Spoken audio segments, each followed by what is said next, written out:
Welcome guys. उम्मीद करता हूँ आप सब लोग ठीक से होंगे। लास्ट लेक्चर में हमने कंप्लीट किया था error, bug, defect and failure, और इसी के साथ हमारा जो सेकंड चैप्टर है वो कंप्लीट हो चुका हुआ था। तो आज इस लेक्चर में हम तीसरा चैप्टर जो है वो शुरू करेंगे। तीसरे चैप्टर में आएगा सॉफ्टवेयर टेस्टिंग की टाइप्स और उसकी टेक्निक्स। तो उसमें सबसे पहले हम सॉफ्टवेयर टेस्टिंग की टेक्निक्स करेंगे। तो सॉफ्टवेयर टेस्टिंग की जो टेक्निक्स हैं वो तीन है। ब्लैक बॉक्स टेस्टिंग है, वाइट बॉक्स टेस्टिंग है और ग्रे बॉक्स टेस्टिंग है। तो सबसे पहले ब्लैक बॉक्स को हम शुरू करेंगे। ये जितनी भी आप ये देख रहे हैं, ये सब हेडिंग्स, ये सारी की सारी ब्लैक बॉक्स टेस्टिंग के अंदर ही आती हैं। तो चलें शुरू करते हैं आज की वीडियो।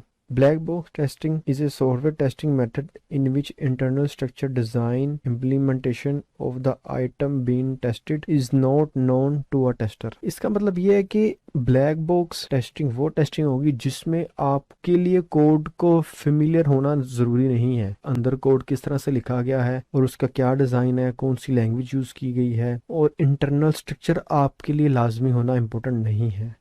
हमारा सिर्फ उसमें यह है कि हमने बिग पिक्चर में उसको टेस्ट करना है।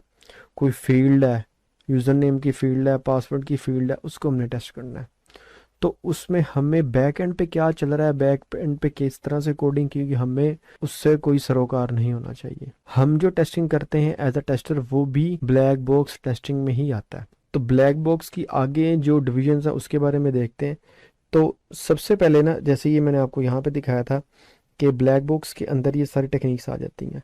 अब ये जो दो टेक्निक्स है ना, ईसीपी, ठीक है, और बीवीए, इक्वलेंस क्लास पार्टीशन और बाउंड्री वैल्यू एनालिसिस, ठीक है, ये दोनों को इनपुट टेस्टिंग डोमेन भी कहा जाता है। बाकी सब जोन सी हैं वो अलग हैं।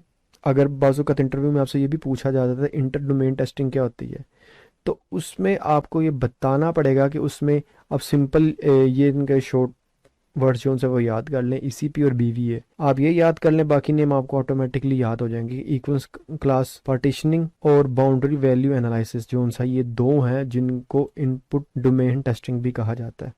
तो चलें अब इन डेफिनेशन को देखते हैं। Equals class partitioning is a technique used in software testing that involves dividing a set of test conditions into group or partitions that are equivalent or similar to each test। अब इसके ये कुछ steps हैं, इसको देख लें, फिर हम एग्जाम्पल की तरफ जब जाएंगे तो आपको चीज़ मज़ीद क्लियर हो जाएगी। Identify the input variables of the system to be tested। Divide the input variables into different equivalences class based on their expected behavior। Develop test cases for each equivalence class। Execute the test cases and analyze the result। Repeat the process for each input variable। अब इस case में ये कुछ diagram है, ये मैं आपको दिखाता हूँ कि एक यूज़र नेम की एक फील्ड थी। हमें उसमें दिया गया था कि एसआरएस डॉक्यूमेंट में जहाँ पे टेक्निकल डिटेल होती है, हम डॉक्यूमेंट्स को डेफिनेशन पहले पढ़ चुके हैं हमें, उसमें टेक्निकल चीज़ लिखी होगी कि यूज़र नेम की जो फील्ड है ना वो अल्फ़ा न्यूमेरिक होनी चाहिए और वो 6 to 15 जो उनसी ना उसके डिजिट हो सकते हैं। अब इसका मतलब है इसको अगर हमने टेस्ट करना है तो हमारा एक माइंडसेट क्या होना चाहिए। पहली चीज़, इसमें हमें कोड से कोई लेना देना नहीं है कि बैक एंड पे कोड किस तरह से हुआ है।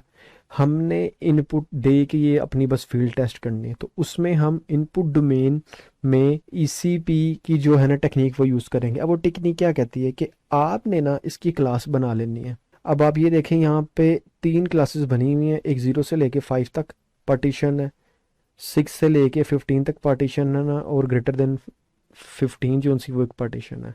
अब ये देखें हम इसमें से क्या करेंगे। अब आप क्या सोच रहे होंगे कि हम ये सारी वैल्यूज टेस्ट करेंगे 0 से 5 तक, फिर 6 से 15 तक, फिर 5 से ऑन बढ़िए तो इन्फिनिट वैल्यू चली जाएंगी।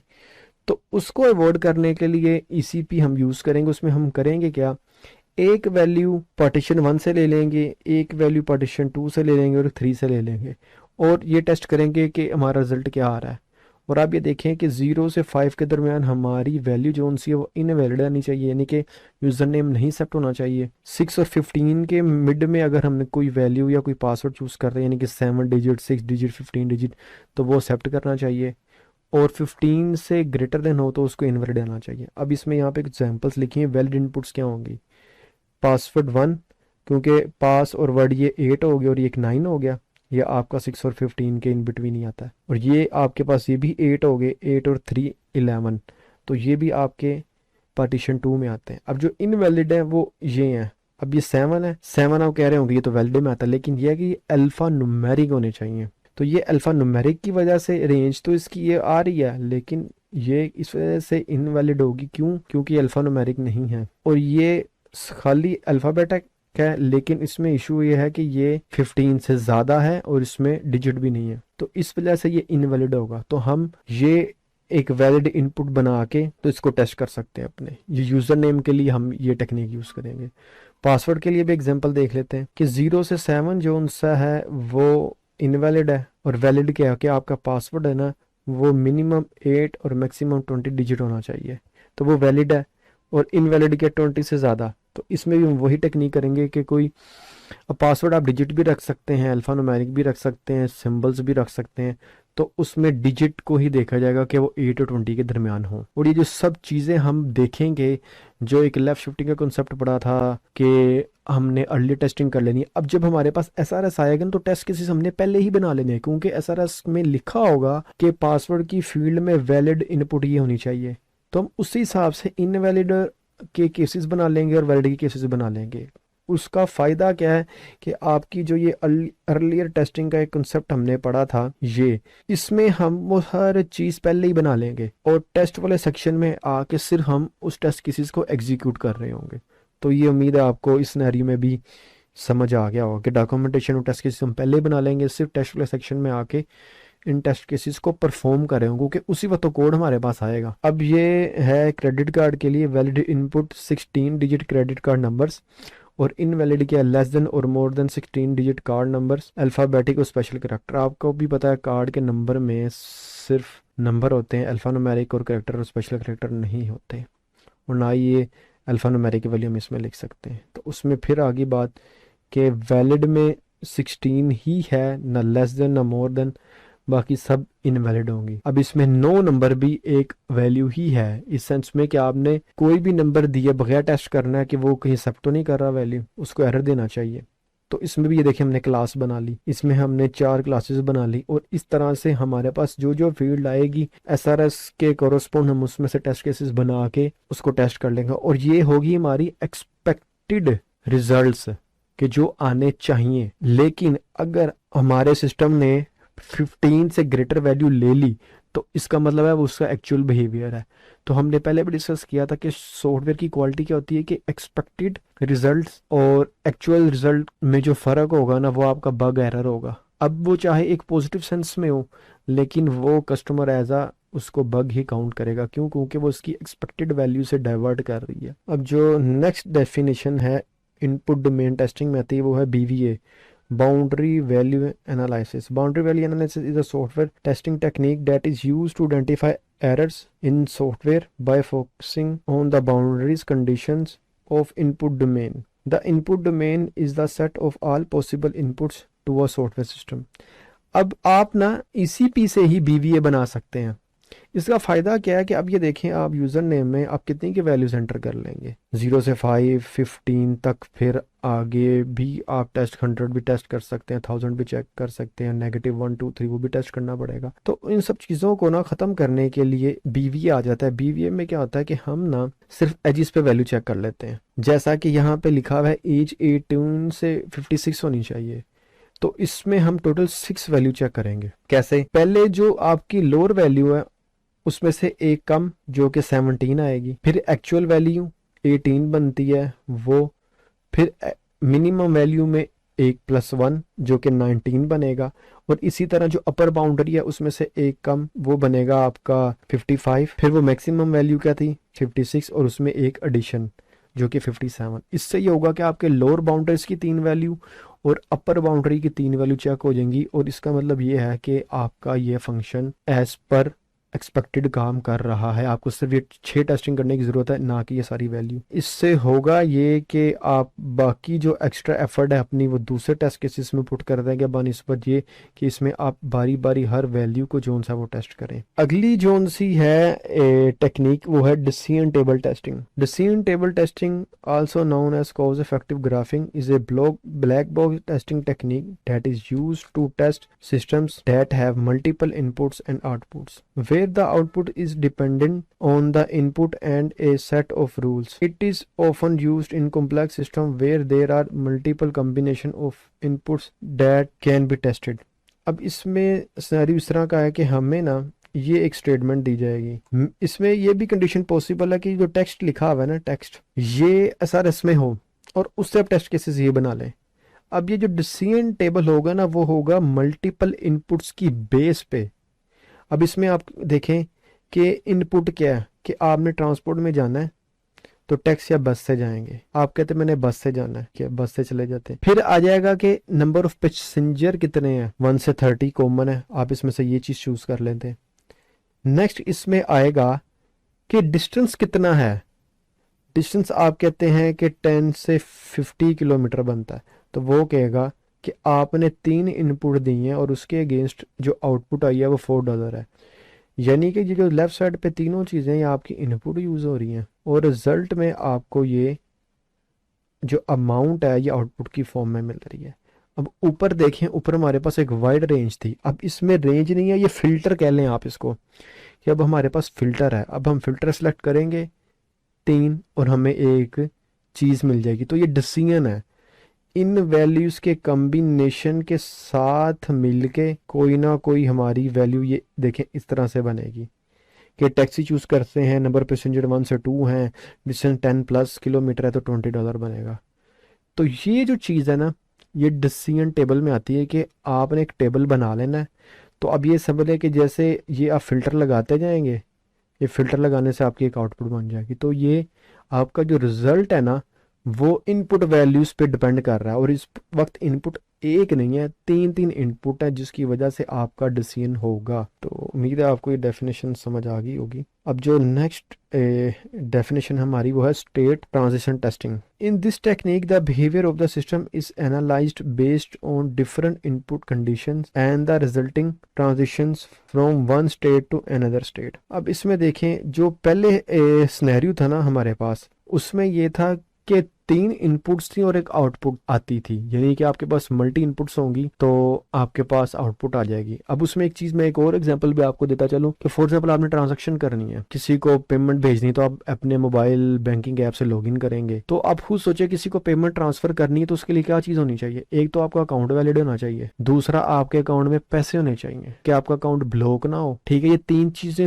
होंगी तभी तो जाके अभी किसी को पैसे सेंड कर सकेंगे, नहीं तो पैसे सेंड नहीं होंगे। तो ये भी एक एग्जांपल मेरे माइंड में आई तो मैंने कहा आपको पता चलो। अब इस वक्त ना ये स्टेट ट्रांजिशन है, इसको हम देखते हैं कि इसमें क्या क्या चीज़ें आती हैं। अब ये एक स्टेट है, रेड है, ग्रीन है और येलो है, ये आपका ट्रैफिक सिग्नल आप कह लें इसको। अब इसमें जब टाइम आपका एक्सपायर होगा ना, एक कंडीशन है, तो उसकी स्टेट चेंज हो जाएगी। अब ये इनपुट नहीं है, ये हर एक चीज़ की स्टेट चेंज हो रही है, यानी कि एक ही कोई ऑब्जेक्ट है उसकी स्टेट चेंज हो जा रही है। अब इसमें इनपुट वाला कंसेप्ट नहीं है कि आप इसको कुछ इनपुट देंगे आउटपुट देगा, जो आपका ऑब्जेक्ट है ना वही सिर्फ चेंज हो जा रहा है। रेड कलर थी लाइट, 15 सेकंड्स के बाद उसका टाइम चेंज हुआ, वो ग्रीन होगी। जब ग्रीन थी तो ग्रीन का भी टाइम चेंज हुआ, वो येलो होगी।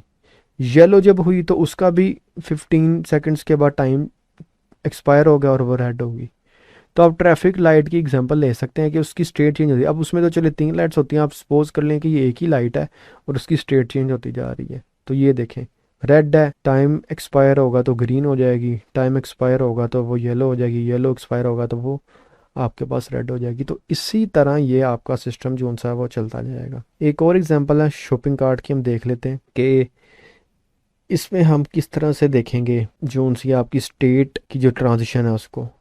अगर आपका कार्ट खाली है तो आप 2 चीज़ें कर सकते हैं, आइटम ऐड कर सकते हैं। अब आइटम जब आप ऐड करेंगे, ठीक है, तो उससे अगली स्टेज क्या होगी कि आप एक आइटम ऐड कर सकते हैं, मल्टीपल आइटम ऐड कर सकते हैं, लेकिन एक के बाद ही दूसरी ऐड होगी ना। अब एम्प्टी कार्ट है तो अब आप क्या कर सकते हैं, रिमूव आइटम आप करते हैं तो एरर आएगा। क्यों? क्योंकि आपके पास रिमूव आइटम होगा ही नहीं, क्योंकि आपका पहले ही कार्ट जो है वो एम्प्टी है।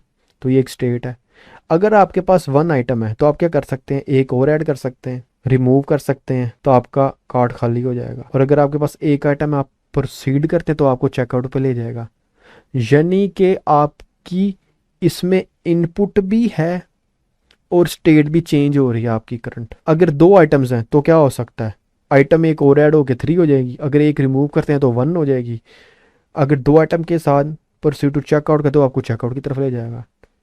इसी तरह अगर आपके पास 3 आइटम्स हैं तो रिमूव करेंगे तो 2 हो जाएंगी, चेकआउट करेंगे तो वो 3 को चेकआउट कर देगा, बैंकिंग सेक्शन में आपको पेमेंट कार्ड सेक्शन में ले जाएगा। अगर आप चेकआउट करते हैं तो दो चीज़ें हैं, या तो अपना ऑर्डर कंफर्म कर देंगे तो आपको थैंक यू का मैसेज आएगा, अगर कैंसिल कर देते हैं तो आपके कार्ड में जितनी भी आइटम्स थी वो सब खत्म हो जाएंगी और आप वापस एम्प्टी कार्ड में आ जाएंगे। ठीक है, ये इसकी डायग्राम है, ये भी इसी तरह से ही है, इसी जो टेबल को है वो ग्राफ की फॉर्म में भी बनाया हुआ है। अब नेक्स्ट जो सा है हमारे पास ब्लैक बॉक्स टेस्टिंग जो सी टेक्निक है उसमें आता है एरर गैसिंग। अब नेक्स्ट जो है हमारे पास है एरर गैसिंग टेक्निक। इसमें क्या आता है, is a software testing technique that is based on tester experience institution and creativity to identify potential defects in the software. It is a black box testing technique. Suppose you are a testing a resignation form that has several inputs: name, email, password, address, and confirmation password based on your experience. You might guess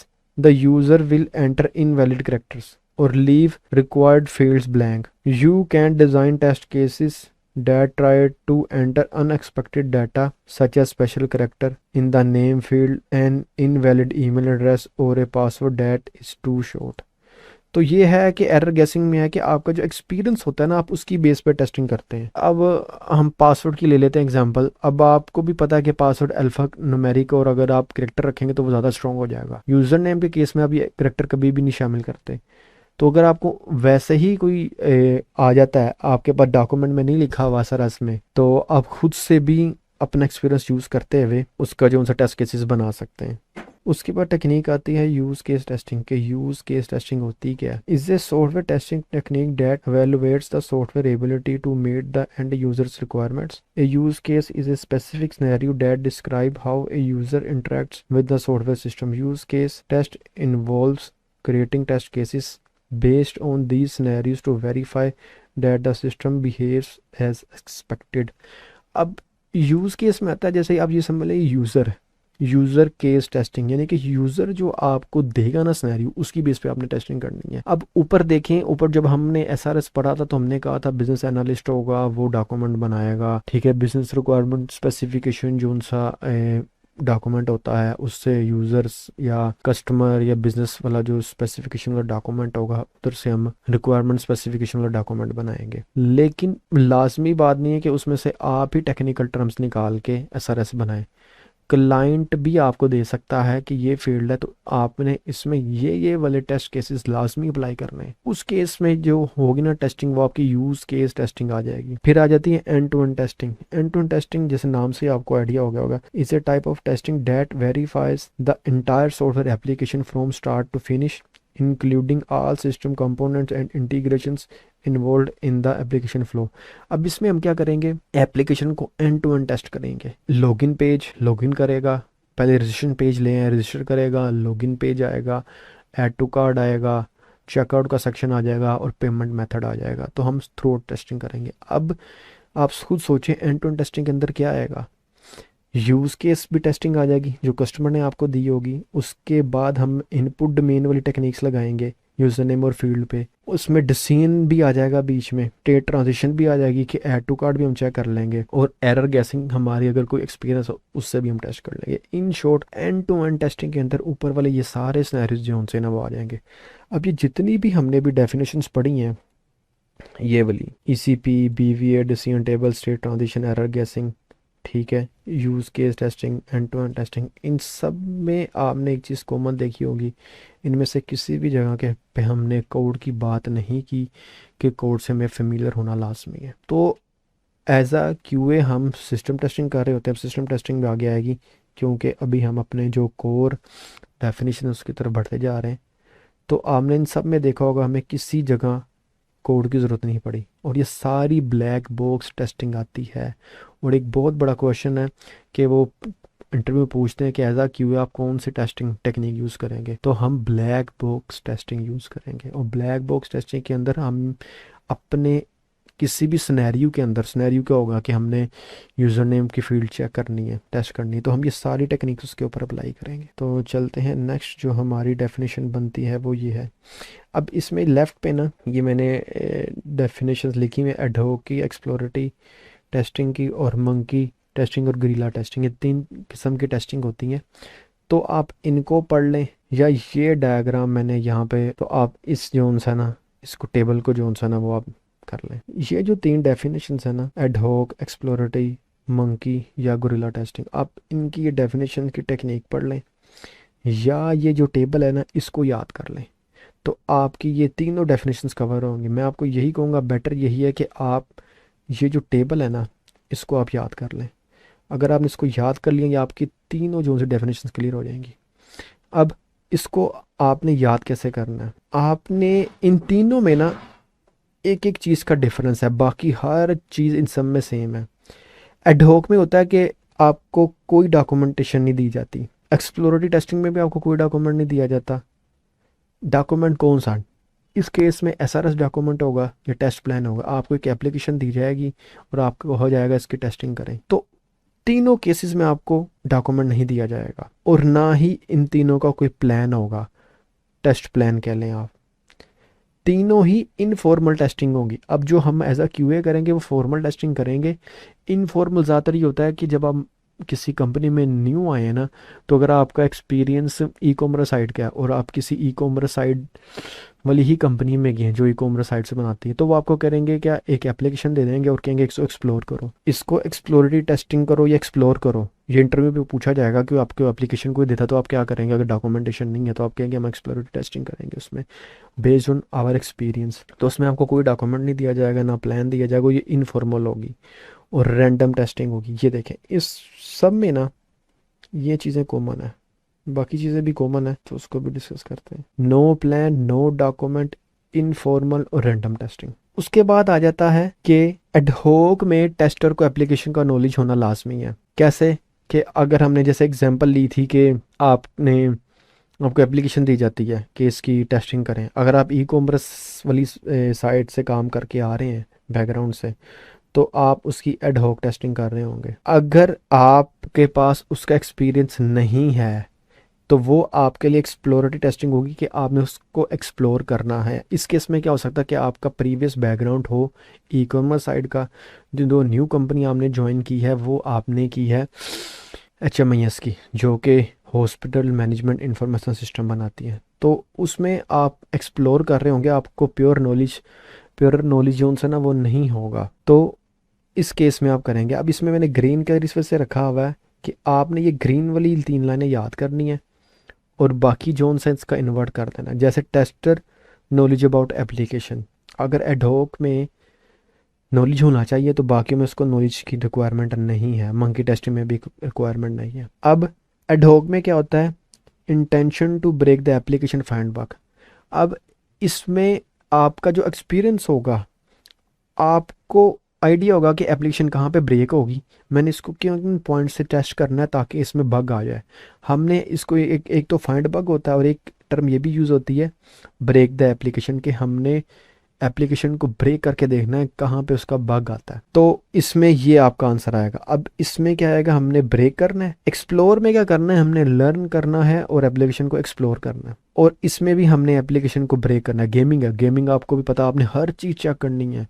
कोई game खेलने jump चल रहा है, fire हो रहा है कि नहीं हो रहा, कि वो क्रॉल कर रहा है कि नहीं कर रहा, आप सारे फीचर जो आपने कोशिश करनी है कि आपने देखो गेम में आप कहीं पे भी मूव कर जाते हैं, किसी भी स्टेज में मूव कर जाते हैं, फ्रंट आगे पीछे राइट लेफ्ट ऊपर नीचे जंप, आपने हर चीज़ टेस्टिंग करनी होती है। तो उसमें भी हमारा जो एम होता है ना एप्लीकेशन को ब्रेक करना, ताकि हम उसका बग फाइंड कर सकें। लास्ट पे होता है कि एडहोक टेस्टिंग किन एप्लीकेशन के लिए है, एनी एप्लीकेशन। एक्सप्लोरेटरी के लिए भी आपको कोई भी एप्लीकेशन दी जा सकती है, लेकिन मंकी जोन से वो स्पेसिफिक है गेमिंग के लिए। तो ये जो तीनों में फ़र्क है। इसमें एक और चीज़ है, अगर आपको इसमें भी कन्फ्यूजन हो कि हमने इसको कैसे करना है, तो मैंने इसका निमोनिक्स एक बनाया हुआ, ये देखें। ए अल्फ़ाबेटिकली ए पहले आता है, फिर ई आता है, उसके बाद मंकी या जी आता है। तो आप AEM को याद रखें। आपके जैसे माइंड में आपने डायग्राम बनानी है तो आपने पहले एडहोक करना है, फिर एक्सप्लोरेटरी टेस्टिंग को याद करना है, फिर मंकी या गुरिल्ला को याद करना है, और उसके बाद आपने ये 3 लाइनें बस याद करनी है जिनको मैंने ग्रीन कलर किया हुआ है, एक ये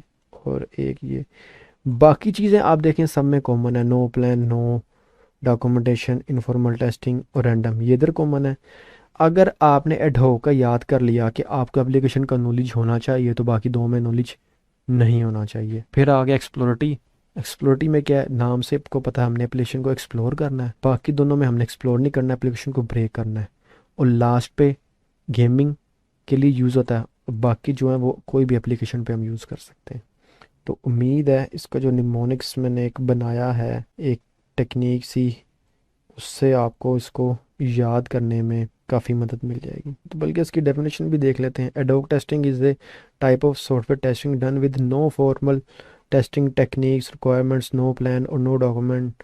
It's unstructured and random. Exploratory is an approach software testing that is often described as simultaneous learning, test design and execution. Monkey क्या है? Monkey testing is a technique where user tests the application or a system by providing random inputs and checking the behavior or seeking whether the application or system will crash. तो ये वही चीज़ें हैं जो मैंने आपको इस टेबल में बताई हैं। दूसरे नंबर पे आती है वाइट बॉक्स टेस्टिंग। जैसे हमने ब्लैक बॉक्स पढ़ी है, इस तरह वाइट बॉक्स भी है। White box testing technique is a software testing method in which internal structure design implementation of the item being tested is known to the tester. उसके बाद आ जाता है implementation and impact of code are tested. इसमें क्या होता है, white है, इसको कुछ लोग ट्रांसपेरेंट टेस्टिंग में कहते हैं, यानी कि जो चीज़ नज़र आ रही है।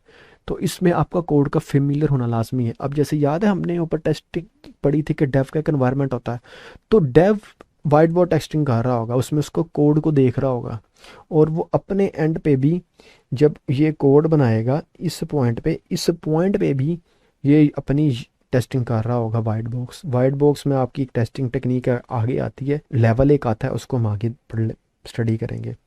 तो इस पॉइंट पे अगर इसने कोड बनाया है, फॉर एग्जांपल जैसे हमने कैलकुलेटर की एग्जांपल ली थी, उसने ऐड का कोड बनाया है, तो वो ये भी देखेगा कि ए प्लस बी जब वैल्यू को दो वेरिएबल्स को हम ऐड करते हैं तो क्या वाकई उसका आंसर आता है कि नहीं आता। तो वो कोड लेवल पे इसको टेस्ट कर रहा होगा। वाइट बॉक्स है, उसमें यह है कि आपको कोड की बैकग्राउंड का पता होना चाहिए कि उसका स्ट्रक्चर क्या या कोड क्या है।